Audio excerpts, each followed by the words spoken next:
has trouble with the snap, and the ball is free. Okay, next question. I'm a horse football coach right now. You know, it got shoved up, it got shoved, right? So I missed the last episode, and I want to get into the Indiana game, but I want to start with Jonathan Smith job security and where we're at there, because I haven't had a chance to talk about it with you two on the air. And I listened to last week's episode, and I thought you both were very on point with where things are at. A week later now, lost Indiana on the books. Where do you guys stand now? I'm assuming not much has changed, but I want to check in. Yeah, for me, I mean, if we show improvement, if we start winning games from here on out, sure, we can keep them. But I mean, if the best that was the best blowout I've seen in a while, but we still got blown out. Like, Yeah. And people say, well, you guys are supposed to get blown out. I don't want us to be we should not be in situations where we're supposed to get blown out by a team. Like, we should not be having situations where we get blown out 2 weeks in a row anymore. Like, that's really not that much to ask. Like my feelings on it haven't changed. What I think is going to happen keeps changing week to week. It's more like that. It's like, I'm sick of like I've said last week, I'm sick of seeing the product on the field, particularly how bad the defense has been. And that was even before Smith, so that wasn't really even a Smith thing. But it's just the product on the field hasn't matched what our expectations had grown to be before these last two coaches. So it's more of a frustration thing than anything. Yeah, I'm with you. So my mindset going into last week was, based on what I was hearing and kind of what I thought, was that if it didn't go well versus Indiana, he was going to get fired.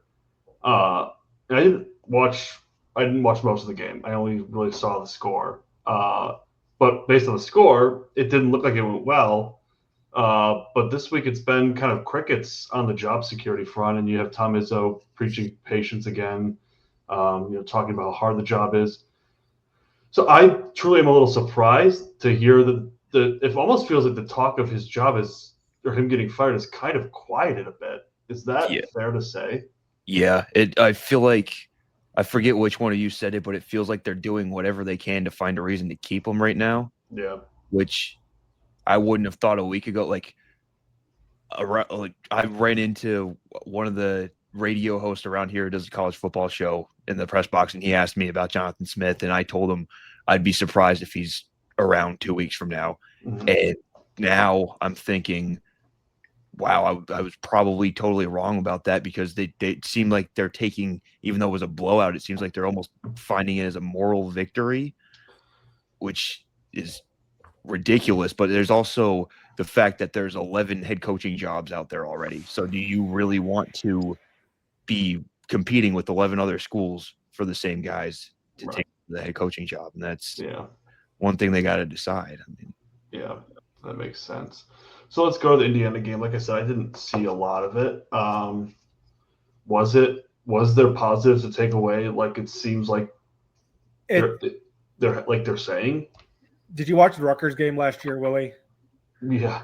You saw the game. Did you watch? It was the classic first quarter and a half. Oh, it's pretty close. Like, we're winning for a minute. Oh, maybe it's maybe we can do something. And then just defense can't stop anything. Right. One mistake, snowballs, and then we're blown out again. Like, it was every game you've seen. It was with Coach House. Yeah, it was basically offense gets a few plays, kind of makes it look interesting, and then right before halftime, we don't capitalize, and the other team turns around and turns that into a score, and all of a sudden we're down 3 scores. Oh, that happens a lot. Yeah, exactly. We are great. Yeah, we are great at the 17. Other team gets 17 points in 3 minutes playing. Yeah. Well, I think I texted you guys right before halftime. Oh, I can't wait to be down 28-10 at the half. Mm-hmm. Like, and Mhm. that's exactly the type of game that it was. It's almost like the football team is the opposite of the basketball team. They don't have the vanity comeback. They have the vanity like hot start, like we're going to be in this, and then it's just obviously Yeah. not going to be the case. It's vanity competitiveness. Right. Yeah. It's the exact same thing we've been. It's crazy. It's like if you could sit down and write a script, that's how you would write it. Yeah, It's the you almost Jonathan need a new Smith word script. for it, honestly. Yeah. I don't like it when we have scripts. How did Childs look? I mean, the offense only scored 13 points. So Childs looked really good. Childs had he looked like he had the first 5 games of the year instead of the last 2. Probably top 3 game of his career. Yeah, it was one of his best games. Passing game was actually pretty solid. Yeah, so they got Marsh more involved. Yeah. Okay. Yeah, they just couldn't do anything for when they had the chances to score. Yeah. Very few. I mean, the defense is pretty bad. I was looking at like where we ranked and just like the key stats, like yards per game, passing yards per game, rushing yards per game, and like the best we rank is 50th in rushing yards allowed. And we were like still allowing 131 rushing yards. Yeah, I mean, a lot of that's from that USC game too, because I think we were like top 10 rushing defense going into that game. So and when you can pass on us like they do, yeah, why run the ball? Yeah, exactly. Would surprise you, we're 111th in passing defense, so that's improvement. Like I said, pretty bad. What's up with those other teams below us? Yeah, you gotta be. I didn't think it got any worse. Yeah. All right. So, I mean, I guess before we move on for the Jonathan Smith talk, and I'm kind of circling back here. If he beats Michigan Saturday, do you think it's automatic keeping his job for next year? No, I don't think it's automatic. I think it helps, though.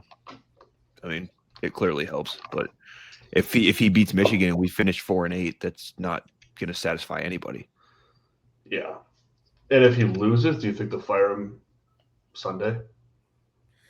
He has to at least the bye, I think, no matter what. I don't think they want Michigan to be the team. Like they don't want to give Michigan the satisfaction of not being the reason that Jonathan Smith gets fired. That was my reason for firing him before the Michigan game. Was I don't want Michigan to be that final straw. Yeah. I don't want to give them that. My thought is they're not going to fire him at all. I think that Nikki, you were the one that said they're looking for any chance to keep him or any reason to keep him. I think they've already found it, and he's not getting fired. Yeah, not that saying that's what I want. I don't think he's getting fired. Yeah, that's what it feels like. Honestly, the further this goes along, especially like I said, with all those openings still out there, and there's going to be more. I mean, probably Mike Norvell probably going to be gone from Florida State at the end of the year too. So that's a 12th opening. That's a lot of openings for one cycle. Didn't they give him a vote of confidence? They said do a comprehensive review of the football program at the end of the year. They gave him to the end of the year, pretty much. Here's the thing with Norvell. It doesn't sound like a guy who's going to have a job. Yeah. Here's the thing with Norvell. His buyout is $51 million. I don't think they have the money for that. And I was doing some reading on it. Yeah. They said it would be about $100 million to fire Norvell, current staff, and hire a new staff. Yeah, that's a lot of money. Nikki, I think the vote of confidence you were thinking of was Luke Fickell. He got the vote of confidence. I think he's safe for another year. Yeah. Which is sad. Yeah. It's crazy because like I saw something today on Twitter. It was like, does the Wisconsin athletic director even watch football? What he's done to that program is so sad. Like Wisconsin, I heard it on the podcast earlier. I don't know if it was Barstool or Josh Pate, but they used to be fat guys and running backs, and they were good at that. And now they are just like this. They like the air raid. I think it was Barstool. Yeah. I heard the same thing. Not a thing. Yeah. I have a neighbor who's from Wisconsin, is a Badger fan, and he doesn't even watch the games anymore. Mm-hmm. Like that's how far they've gone. Yeah. Must be a nice, pleasant pleasant existence. Yeah. My inkling with Smith too is that like you don't, and I know Michigan State's not this massive program right now. Like they're not going to be talked about ahead of Penn State, Florida State, what other job openings are. But like when UAB was talking about firing, like you heard about UAB talking about firing Trent Dilfer, you don't hear about Michigan State having discussions, or you don't see on College Game Day them talking about coaches on the hot seat. You don't see his name come up. Or if you search, NCAA college football coaching hot seats, you don't see Michigan State's name in that conversation. So I feel like insiders have this knowledge that they're not, whether they're not expecting it or they're being told that he's not going to be fired. There was a CBS Sports hot seat rankings article a couple of weeks ago that ranked him 28th in the hot seat rankings. Yeah. That's the only thing that I've seen. I think a loss to Michigan this week will probably elevate that. And I also think I don't think they found the reason to keep him yet.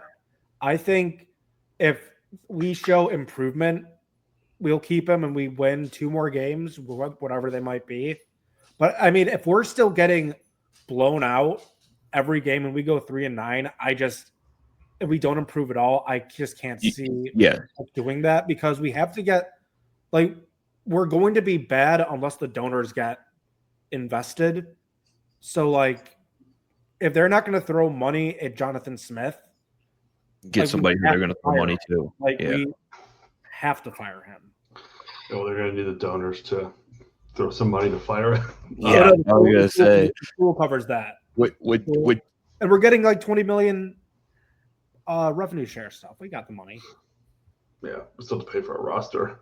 I did read that his buyout is like $500K a month payment, so it's not due. Like, it's not all at once, all up front, which makes it, I think, a little softer. Yeah, it makes it a little more worth it if they make the move. Yeah, I do think there's something to be said about how this game goes against Michigan. I think if it's like, I think there's like 2 ways where it could go really bad for Jonathan Smith. One, if it's a blowout. Mm-hmm. 2, if there's coaching mistakes like there was last year, where we have to call a timeout on the 5-yard line or get delay a game, whether we're on 4th down, if we're going to go for it or not, and then we have to kick a field goal. Like the halftime, right before halftime situation. Like if there's coaching mistakes that screw it up, I think that could also be very bad. But if it's one of those like, they fought hard, they just don't have the, they just don't have the players, but they're showing a lot of, guts and resolve. That kind of loss. One Jonathan Smith game that had that happen. Well, I think that the way they're talking about this Indiana game is like we had like this moral victory. I feel like. Yeah, I know that bothered me, honestly. Yeah. I was like, you lost by 25 points. Well, I saw some article that was like Kurt Signetti is like not like doesn't typically compliment his opponents after games or anything, and he said something nice about how hard Michigan State fought or something, and everyone was like, that's a big big compliment coming from him. And I was like, that motherfucker should have shut his mouth. Yeah. He did that because he wants him to stay the coach. Auto win. Auto. It's like the Izzo thing where he's like, Fred Hoiberg is a great coach. He's also not pleased with winning by just 25. Yeah. It's a little bit of a save face, like, they were better than we thought because we didn't win by as much as we wanted to. They blew us out. Yeah, they did, but they thought they were going to do it more. I'm sure they didn't cover. Yeah, they didn't cover.